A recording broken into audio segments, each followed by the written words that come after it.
नमस्कार, आवाज समाचार में आपका स्वागत है। मैं हूं मनोज श्रीवास्तव। खबरों की शुरुआत करते हैं इस वक्त की हेडलाइंस के साथ। बिहार में थम गया पहले चरण का चुनाव प्रचार। तेजस्वी यादव का बड़ा वादा, सरकार बनने पर 14 जनवरी को हर महिला के खाते में आएंगे 30,000 रुपए। माई बहन योजना का 1 साल का पैसा देंगे एक मुश्त। दरभंगा की रैली में फिर बोले गृह मंत्री अमित शाह, बिहार में खाली नहीं है सीएम की पोस्ट। घोटाले को लेकर लालू परिवार पर जमकर बोला हमला। पश्चिम बंगाल समेत 12 राज्यों में एसआईआर की प्रक्रिया शुरू। 4 दिसंबर तक चलेगी प्रक्रिया। घर घर जाकर वोटरों का होगा वेरिफिकेशन। एसआईआर के खिलाफ कोलकाता की सड़कों पर उतरी सीएम ममता बनर्जी। छत्तीसगढ़ के बिलासपुर में ट्रेन हादसा। पैसेंजर ट्रेन और मालगाड़ी में आमने सामने टक्कर। हादसे में 5 यात्रियों की मौत, कई घायल। निफ्टी एक्सपायरी के दिन बाजार में बिकवाली। सेंसेक्स निफ्टी गिरावट के साथ बंद। मिड कैप स्मॉल कैप शेयरों में दिखा दबाव। मेटल, आईटी, पीएससी शेयरों में बिकवाली। अनुमान से अच्छे रहे एसबीआई के दूसरी तिमाही के नतीजे। मुनाफा 10% बढ़कर 20,160 करोड़ रुपए। प्रॉफिट में यस बैंक में हिस्सा बिक्री से हुई 4,593 करोड़ की एक मुश्त आय भी शामिल। ब्याज से कमाई करीब 3% बढ़ी। हवाई सफर करने वालों के लिए खुशखबरी। अब हवाई टिकट कैंसिल होने पर एयरलाइंस और ट्रैवल एजेंट्स को तय सीमा के भीतर देना होगा रिफंड। मनमाने कैंसिलेशन चार्ज पर भी लगेगी रोक। नए लुक और फीचर्स के साथ लॉन्च हुआ Hyundai Venue का नया अवतार। पहले से ज्यादा बड़ी, स्मार्ट और टेक फ्रेंडली है ऑल न्यू वेन्यू। कीमत 7,79,000 से शुरू।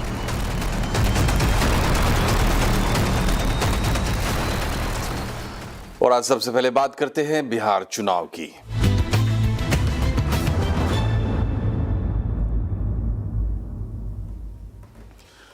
तो बिहार में 6 तारीख को मतदान होना है और इसके लिए पहले चरण के मतदान के लिए चुनाव प्रचार आज थम गया है। अब डोर टू डोर कैंपेन होगा, लेकिन 6 नवंबर को मतदान से पहले तेजस्वी यादव ने बड़ा ऐलान कर दिया है। तेजस्वी यादव ने वादा किया है कि अगर बिहार में महागठबंधन की सरकार बनी तो माई बहन योजना के तहत मां बहनों को 30,000 रुपए दिए जाएंगे। 14 जनवरी को हर महिला के खाते में 30,000 रुपए ट्रांसफर किए जाएंगे। योजना का 1 साल का पैसा एक मुश्त दे दिया जाएगा। तेजस्वी ने यह भी वादा किया कि जीविका दीदी को स्थायी किया जाएगा और उनका मानदेय 30,000 रुपए किया जाएगा। तेजस्वी ने पुरानी पेंशन योजना लागू करने का वादा भी किया है। सरकार बनेगी और 14 जनवरी मकर संक्रांति के दिन मां बहन मान योजना के तहत पूरे 1 साल का 30,000 रुपया माताओं बहनों के खाते में हम लोग डालने का काम करेंगे। बहुत पुराना इश्यू है और सभी लोगों की मांग थी, कर्मचारियों की मांग थी, जिसको हमने बिहार विधानसभा में भी सरकार से कई बार हम लोगों ने मांग की। ओपीएस, ओल्ड पेंशन स्कीम, हमारी सरकार बनेगी तो ओल्ड पेंशन स्कीम जो है लागू किया जाएगा। और तेजस्वी के नए वादे को एनडीए के सभी दलों ने खोखला बताया है। लालू यादव और उनका परिवार कॉन्फिडेंट नहीं, ओवर कॉन्फिडेंट दिख रहा है, क्योंकि उनको मालूम है कि रिजल्ट तो आने वाला है नहीं। दिखावा कर लो, पहले से बता रहे हैं इतने तारीख को शपथ होगी, ये योजना दे देंगे। वादा कर रहे हैं कि हर घर में एक सरकारी नौकरी दे देंगे। उनको ये भी नहीं पता कि बिहार में घर कितने हैं और इतनी नौकरी बनेगी कहाँ से। तो जो भी झूठे वादे हो सकते हैं वो सब वादे लालू यादव कर रहे हैं, तेजस्वी यादव कर रहे हैं। उनके वादों पर किसी को यकीन नहीं है। नीतीश कुमार जी का जो बिहार मॉडल है, यहाँ दाल गलने नहीं जा रही है। घोषणाएं वो जितनी बार करें, जीविका को गढ़ने का काम, नीतीश कुमार जी ने किया। 57,000 करोड़ रुपए का आज व्यवसाय जीविका दीदियों ने खड़ा कर दिया। और सरकारी कर्मचारियों का सवाल हो या किसानों को लेकर के भी उन्होंने कई बड़ी घोषणाएं की। राम मंदिर पर जारी बयानबाजी के बीच गृह मंत्री अमित शाह ने दरभंगा में लालू यादव और कांग्रेस पर गंभीर आरोप लगाए। उन्होंने कहा कि 550 साल से राम मंदिर पर रोक लगी थी। मुगलों और अंग्रेजों के बाद कांग्रेसियों और लालू यादव ने राम मंदिर के निर्माण में अड़ंगा लगा रखा था। मेरी माताएं, बहनें, दीदी बताएं, ये अयोध्या में राम मंदिर बनना चाहिए था या नहीं बनना चाहिए था? अरे जोर से बोलो, बनना चाहिए था या नहीं बनना चाहिए था? 550 साल से पहले मुगलों ने, फिर अंग्रेजों ने, फिर कांग्रेसियों ने, बाद में लालू ने राम मंदिर को रोक कर रखा। मोदी जी को आपने प्रधानमंत्री बनाया, मोदी जी ने राम मंदिर का भूमि पूजन भी किया और 24 में प्राण प्रतिष्ठा कर जय श्री राम कर दिया। उत्तर प्रदेश के मुख्यमंत्री योगी आदित्यनाथ भी बिहार चुनाव में धुआंधार प्रचार कर रहे हैं। योगी आदित्यनाथ ने आज बिहार के दरभंगा में रोड शो किया। योगी ने कहा कि खानदानी लुटेरों ने बिहार को लूटा है। बहनों और भाइयों, सुशासन और विकास ये एनडीए लाएगा। जंगल राज और गुंडा राज ये आरजेडी और कांग्रेस की पहचान है, इनकी खानदानी पहचान है। ये जिन लोगों ने बिहार को लूटा,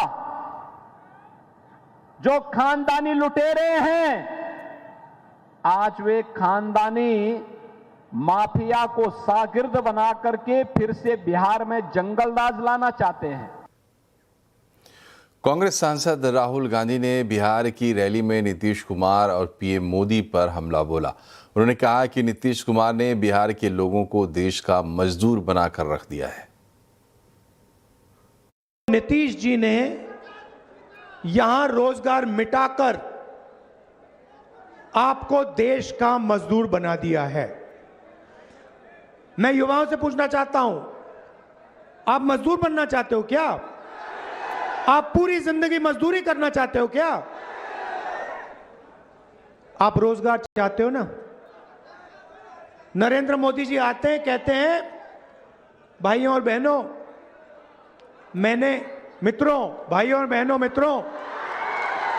मैंने डेटा इतने कम दाम पे बेचना शुरू किया है कि बिहार के युवा आज रील देख सकते हैं, रील बना सकते हैं, फेसबुक पे जा सकते हैं, इंस्टाग्राम जा सकते हैं, देख सकते हैं। भैया, रील बनाने से आपके जेब में पैसा आता है क्या? आज से 12 राज्यों और केंद्र शासित प्रदेशों में SIR यानी स्पेशल इंटेंसिव रिवीजन का दूसरा फेज शुरू कर दिया गया है। चुनाव आयोग के इस अभियान के तहत ब्लॉक लेवल ऑफिसर घर घर जाकर लोगों को फॉर्म दे रहे हैं। इन्हीं फॉर्म्स के आधार पर मतदाता सूची में दर्ज मृतकों के नाम और गलत तरीके से दर्ज नाम हटाए जाएंगे। BLO को मतदाताओं से 1 महीने में ये फॉर्म्स भरवाने हैं। विपक्षी पार्टियां चुनाव आयोग और बीजेपी की मंशा पर सवाल उठा रही हैं। इस बीच कोलकाता में SIR का काम शुरू हो गया है। SIR की प्रोसेस शुरू हो चुकी है और आज से इन्यूमरेशन फॉर्म्स दिया गया है। हम फिलहाल दक्षिण कोलकाता के एक फ्लैट में आए हैं। यहाँ पे जो BLO हैं वो आप देख सकते हैं कि फॉर्म्स लेके वो यहाँ पे आए हैं और वो दरवाज़ा जैसे खटखटा गया। यहाँ पर देखा जा रहा है कि जो है फ्लैट में बाहर से ताला दिया हुआ है, तो ये अपना फ़ोन नंबर देंगे। ये है प्रोसीजर, ये नोटिस है, इसको यहाँ पे चिपकाया जाएगा। आप भी BLO हैं, आप बताइए कि किस तरीके से काम हो रहा है।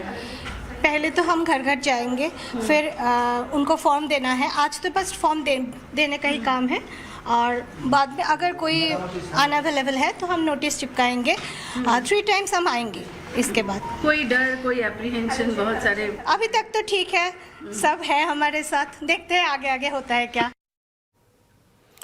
बंगाल में एसआईआर प्रक्रिया शुरू हो गई, लेकिन बंगाल की मुख्यमंत्री ममता बनर्जी इसके विरोध में हैं। ममता बनर्जी की अगुवाई में आज तृणमूल कांग्रेस ने कोलकाता में एसआईआर के विरोध में विशाल मार्च निकाला। इस मार्च में ममता बनर्जी के साथ अभिषेक बनर्जी भी शामिल हुए। टीएमसी नेताओं और समर्थकों का कहना है कि उन्हें एसआईआर स्वीकार्य नहीं है। तमिलनाडु में मतदाता सूची के एसआईआर के खिलाफ डीएमके ने सुप्रीम कोर्ट का रुख किया है। डीएमके नेता की याचिका में इसे असंवैधानिक बताते हुए चुनाव आयोग के आदेशों को रद्द करने की मांग की गई है।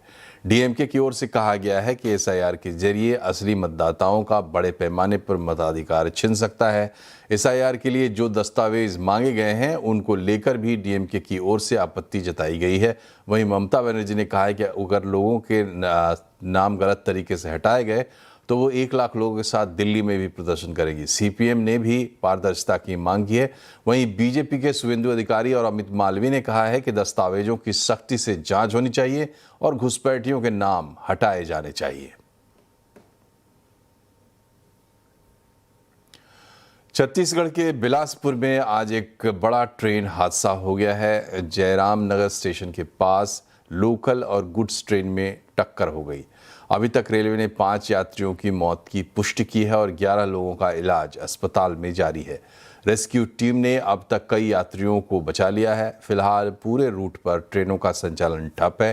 कई ट्रेनों का रूट डाइवर्ट किया गया है। रेलवे ने हेल्पलाइन नंबर भी जारी किया है।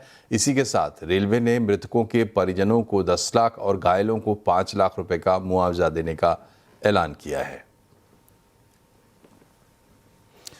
हवाई सफर करने वालों के लिए राहत की खबर है।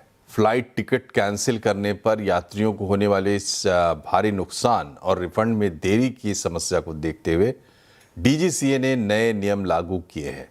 इनसे यात्रियों को राहत मिलने की उम्मीद है। नए निर्देशों के तहत अब एयरलाइंस और ट्रैवल एजेंट्स को टिकट कैंसिल होने पर तय समय के भीतर रिफंड देना अनिवार्य होगा। साथ ही मनमाने कैंसिलेशन चार्ज लगाने पर भी रोक लगाई गई है। इस खबर की डिटेल जानकारी दे रहे हैं Rohan Singh.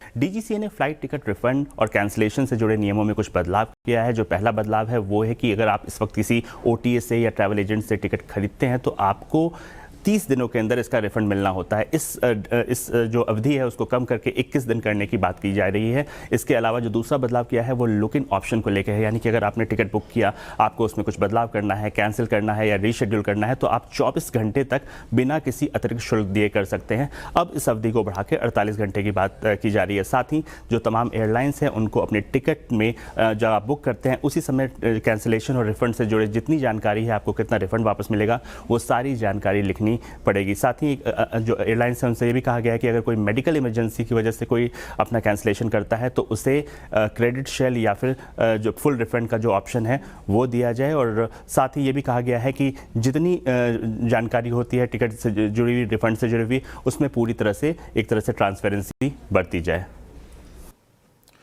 WhatsApp data sharing मामले में एनसीएलटी ने सीसीआई के डेटा शेयरिंग बैन को रद्द कर दिया है। व्हाट्सएप अब मेटा ग्रुप कंपनियों के साथ यूजर डेटा विज्ञापन के लिए शेयर कर सकता है।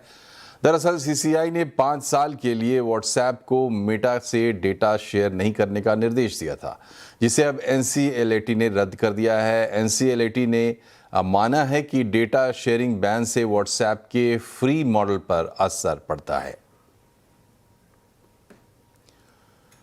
जैसे जैसे आर्टिफिशियल इंटेलिजेंस का इस्तेमाल बढ़ रहा है, इसे लेकर जंग भी तेज होती जा रही है। भारत में एक के बाद एक एआई के फ्री सब्सक्रिप्शन मिल रहे हैं। कौन क्या ऑफर दे रहा है, पूरी डिटेल बता रहे हैं रोहन सिंह। भारत के लोग एआई का इस्तेमाल तेजी से कर रहे हैं और एआई से जुड़ी कंपनियां इस बड़े बाजार में अपनी पहुंच बनाने के लिए अपने सब्सक्रिप्शन प्लान्स को कुछ समय के लिए फ्री में दे रही हैं, कुछ शर्तों के साथ और कुछ बिना किसी शर्तों के साथ। और इसमें जो सबसे पहला नाम आता है वो है चैट जीपीटी का, जिसने ये अनाउंस किया है कि चैट जीपीटी गो को सभी भारतीय यूजर्स को 1 साल के लिए फ्री में उसका एक्सेस दिया जाएगा। हालांकि इसमें एक शर्त है कि एक्टिवेशन के लिए आपको इसमें अपनी पेमेंट की डिटेल्स देनी पड़ेगी। वहीं दूसरी तरफ अगर बात करें परप्लेक्सिटी की, तो परप्लेक्सिटी प्रो भी जितने एयरटेल यूजर्स हैं वो उनके साथ फ्री में दे रही है 12 महीनों के लिए, लेकिन इसके लिए आपको एयरटेल का यूजर होना जरूरी है। वहीं अगर तीसरे बात करें तो गूगल का जो जेमिनाई है उसने जियो के साथ करार किया है 18 महीने के लिए सभी जियो यूजर्स के लिए जेमिनाई 2.5 प्रो का जो एक्सेस है वो फ्री दिया जाएगा। इसमें एक शर्त है कि 18 से 25 साल की उम्र होनी चाहिए। अब सवाल ये है कि इस ऑफर्स में आपको मिलेगा क्या। तो सबसे पहले अगर चैट जीपीटी गो की बात करें तो ये चैट जीपीटी 5 मॉडल पे बेस्ड है। मौजूदा जो फ्री सब्सक्रिप्शन है उसके मुकाबले आप 10 टाइम्स ज़्यादा मैसेज लिमिट जो है वहाँ पे कर पाएंगे। इसके अलावा इमेज फाइल अपलोड की जो लिमिट्स है उसे भी बढ़ाई गई है। वहीं अगर परप्लेक्सिटी की बात करें तो परप्लेक्सिटी प्रो में 300 से ज़्यादा प्रो सर्च है, मल्टी मॉडल एक्सेस है। इसके अलावा फाइल एनालिसिस की जो सुविधा है वो भी इसमें आपको मिलेगी। और इसी तरह से अगर जेमिनाई की बात करें तो यहाँ पे 2.5 प्रो मॉडल में आपको 2 TB का क्लाउड स्टोरेज मिल रहा है और साथ ही वर्क स्पेस एआई की भी सुविधा यहाँ पे आपको मिल रही है। अब सवाल ये है कि आप इसको एक्सेस करें कैसे। तो इसमें एक्टिवेशन के लिए शर्त क्या है, तो चैट जीपीटी में आपको अपग्रेड करने के लिए जो अपग्रेड ऑप्शन है वहाँ जाएंगे और सीधे आप उसे एक्सेस करेंगे, आपको पेमेंट डिटेल मांगी जाएगी और आप उसे एक्टिवेट कर सकते हैं। ठीक इसी तरह से अगर हम परप्लेक्सिटी की बात करें तो यहाँ पे एयरटेल, चूँकि एयरटेल के साथ ये ऑफर मिल रहा है तो एयरटेल थैंक्स ऐप पे आप जाएंगे, रिवॉर्ड सेक्शन में जाएंगे और ऑफर को क्लेम करेंगे। ठीक इसी तरह से अगर हम जेमिनाई की बात करें तो यहाँ पर आपको माई जियो ऐप में जाना पड़ेगा, वहाँ पे जेमिनाई जो ऑफर बैनर है वहाँ पे आप क्लिक करेंगे और इसे एक्टिवेट करा सकते हैं। तो कुल मिलाकर ऐसा लगता है कि आने वाले दिनों में जो लड़ाई है एआई की ये बढ़ने जा रही है और सभी कंपनियां चाहती हैं कि अधिक से अधिक यूजर भारत में बन सकें। और अब बात करते हैं आज के बाजार की। निफ्टी एक्सपायरी का दिन था और बाजार में आज बिकवाली देखने को मिली। सेंसेक्स निफ्टी गिरावट के साथ बंद हुए हैं। सेंसेक्स 519 पॉइंट गिरा है, निफ्टी 165 पॉइंट फिसल कर बंद हुआ है। वहीं मिड कैप स्मॉल कैप शेयरों में भी काफ़ी प्रेशर देखने को मिला है। मेटल IT PSE शेयरों में बिकवाली रही। कंज्यूमर ड्यूरेबल्स को छोड़ के बाकी सेक्टर इंडेक्स भी गिरते हुए दिखाई दिए हैं। अमेरिकी राष्ट्रपति डोनाल्ड ट्रंप ने पाकिस्तान, चीन, रूस के परमाणु टेस्ट पर खुलासा करके हड़कंप मचा दिया है और खुद भी परमाणु टेस्ट करने का ऐलान किया है। सवाल है कि आखिर पाकिस्तान परमाणु टेस्ट क्यों कर रहा है। आवाज़ अड्डा में इसी पर होगी बड़ी चर्चा। ज़रूर जुड़िए शाम 7:57 पर। हमारे साथ है मेहमानों का खास पैनल। पूर्व diplomat Prabhu Dayal, defence expert major general K Sinha, JNU के प्रोफेसर स्वर्ण सिंह और वरिष्ठ पत्रकार नरेश कौशिक।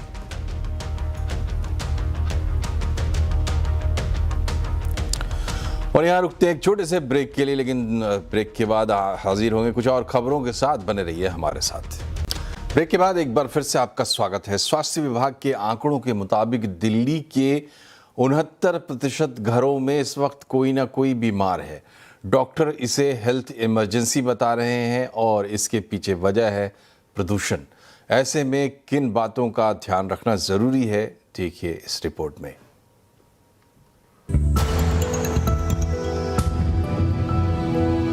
सफेद धुएं की चादर में लिपटा इंडिया गेट, चेहरे पर मास्क और हॉस्पिटल्स में बढ़ते मरीज। इन दिनों दिल्ली का यही आलम है। एयर क्वालिटी इंडेक्स 450 का आंकड़ा पार कर चुका है।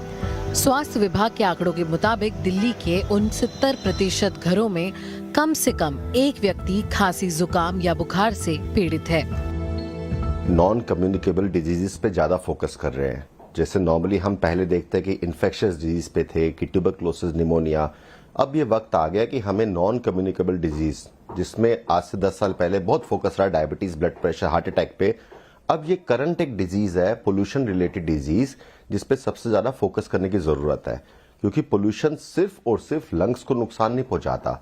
पोल्यूशन की वजह से ENT की प्रॉब्लम होती है, पोल्यूशन की वजह से आंखों में प्रॉब्लम होती है, पोल्यूशन की वजह से स्किन की प्रॉब्लम होती है, and last but not the least, pollution की वजह से देखा गया कि गठिया और हार्ट अटैक के इंसिडेंट्स भी बढ़ते जा रहे हैं। एक्सपर्ट्स के मुताबिक इस वक्त हवा में घुले PM 2.5 कण सबसे खतरनाक हैं। PM 2.5 फेफड़ों की दीवारों को पार करके खून में प्रवेश कर जाते हैं, जिससे इन्फ्लेमेशन और हार्ट अटैक का खतरा 20% तक बढ़ जाता है। ये बहुत ज़रूरी है कि अब ये समय ऐसा आ गया है कि हम अपनी जो है बाहर की मूवमेंट को इस बेसिस पे डिसाइड करें कि बाहर का AQI लेवल कितना है। अगर तो AQI 400 से ऊपर है तो बिल्कुल किसी को भी बाहर घर से निकलना नहीं चाहिए, बिल्कुल भी इंडोर्स ही रहना चाहिए और ये भी इंश्योर करना चाहिए कि इंडोर हवा भी हमारी प्रदूषण मुक्त है। दूसरा कि जब अगर AQI लेवल 300 से ऊपर है तो किसी को भी स्ट्रेनुअस फिजिकल एक्टिविटी नहीं करनी चाहिए बाहर, जैसे कि एक्सरसाइज। मॉर्निंग वॉक्स का टाइम तो अब है ही नहीं इस आजकल, मॉर्निंग वॉक पे तो जाना ही नहीं चाहिए। बाहर अगर सैर पे निकलना है सिर्फ तब निकलें जब सूरज जो है एकदम नाइस शाइन ब्राइट नजर आ रहा हो, तभी निकले, नहीं तो ना निकले बाहर। साफ है कि इस वक्त अगर आप दिल्ली में हैं तो सबसे जरूरी है दम घोटू हवा से बचना और अपनी सेहत को संभालना। दीपाली नंदा, दिल्ली। Hyundai इंडिया ने आज अपनी पॉपुलर SUV वेन्यू को नए लुक और फीचर्स के साथ लॉन्च किया है। न्यू वेन्यू पहले से ज़्यादा बड़ी, स्मार्ट और टेक फ्रेंडली हो गई है। इसकी शुरुआती कीमत 7,89,000 रुपये है। कैसा है Hyundai वेन्यू का नया अवतार, बता रहे हैं रोहन सिंह। इस साल की सबसे ज्यादा awaited compact SUV all new venue आखिरकार यहाँ पे इससे पर्दा हट चुका है और ये एक फेसलिफ्ट से कहीं ज्यादा है। पूरी नई गाड़ी बनाने की कोशिश की गई है और जो सबसे बड़ा बदलाव आपको यहाँ पे देखने को मिलेगा वो है इसके डायमेंशंस में। पहले से ज्यादा बड़ी, पहले से ज्यादा ऊंची, पहले से ज्यादा चौड़ी इस गाड़ी को बनाया गया है। अगर ऊंचाई की बात करें तो लगभग पहले के मुकाबले 48 mm ज्यादा ऊंची है, यानी कि आपको ज्यादा हेड स्पेस मिल रहा है। साथ ही करीब 30 mm ज्यादा चौड़ी है। साथ ही जो व्हील बेस है उसे भी बढ़ाया गया है, तो जो सीटिंग है वो काफी ज्यादा कंफर्टेबल है और ओवरऑल जो लुक इस गाड़ी का बन के आ रहा है वो ज्यादा मस्कुलर, ज्यादा बोल्ड लुक बन के आ रहा है और एक बॉक्सी लुक देने की कोशिश की गई है इस कार में। इसकी अगर खासियत की बात करें तो इसमें बड़ी डार्क क्रोम ग्रिल, इसकी split headlamps, she-shaped LED DRLs मिलते हैं और साथ ही अगर साइड लुक्स की बात करें वो भी काफी बदलाव किए गए हैं। नई रूफ रेल्स आपको दिखाई देंगी, सी पिलर डिजाइन दिखाई देगा, साथ ही इन क्लास वेन्यू ब्रांडिंग भी यहाँ पे है और सबसे खास बात जो 16 इंच के डायमंड कट एलॉय व्हील्स हैं जो पूरे SUV लुक को एक तरह से पूरा यहाँ पे करते हैं। इंटीरियर्स की बात करें जो पहली चीज आप नोटिस करेंगे यहाँ ये है 12.3 इंच 12.3 इंच के 2 स्क्रीन है यहाँ पे जो कि इंस्ट्रूमेंट क्लस्टर और इंफोटेनमेंट सिस्टम का भी काम करते हैं। साथ ही ये पूरा जो है सॉफ्ट टच फिनिश दिया गया है। एक और चीज जो इसे खास बनाती है, आप देख सकते हैं ये जो कॉफी टेबल कंसोल बनाया गया है ये काफी इसे आरामदायक बनाता है। कुल मिला के एक पूरा टेक अपग्रेड किया गया है अगर हम इंटीरियर्स की बात करें तो, और काफी ज्यादा कंफर्टेबल राइड, ज्यादा स्पेशियस राइड बनाने की कोशिश की गई है। शुरुआती कीमत इसकी 7.89 लाख रखी गई है, लेकिन ये बेस मॉडल की है। अगर आप एन लाइन लेना चाहते हैं तो आपको इसके लिए ज्यादा कीमत चुकानी पड़ेगी। जो आखिरी अपग्रेड किया गया था वेन्यू में वो था 2022 में। 3 साल के बाद एक बार फिर से पूरा अपग्रेडेड वर्जन लेके आई है। अब देखना पड़ेगा कि जो मैजिक पिछले वेन्यू ने किया था, क्योंकि क्रेटा के बाद सबसे ज्यादा बिकने वाली Hyundai की जो गाड़ी है वो वेन्यू है, क्या वही मैजिक दोबारा से ये फेसलिफ्ट कर पाती है। रोहन सिंह, दिल्ली। Hyundai इंडिया के CEO तरुण गर्ग ने बताया कि कंपनी 2030 तक 26 नए मॉडल्स लेकर आने वाली है। तरुण गर्ग से खास बातचीत की रोहन सिंह ने।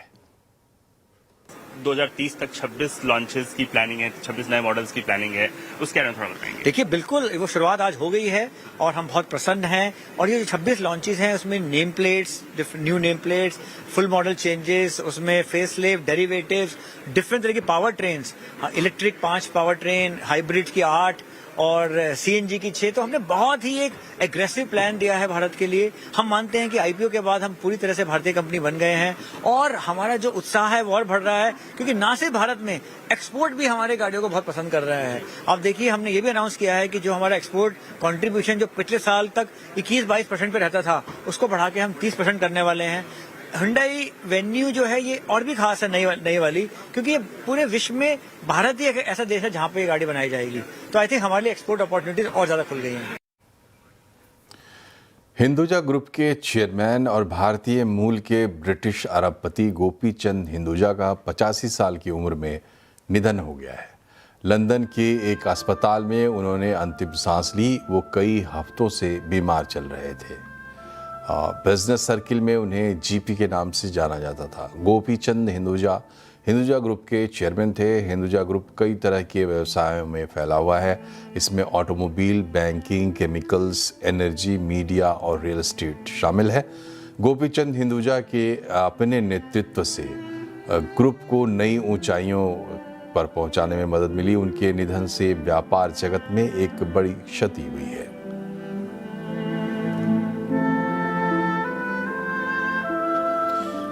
और इसी के साथ बुलेटिन में फिलहाल इतना ही, लेकिन खबरों का सिलसिला लगातार जारी रहेगा, इसलिए जुड़े रहिए CNBC आवाज से। हम सोशल मीडिया पर भी मौजूद हैं। नमस्कार।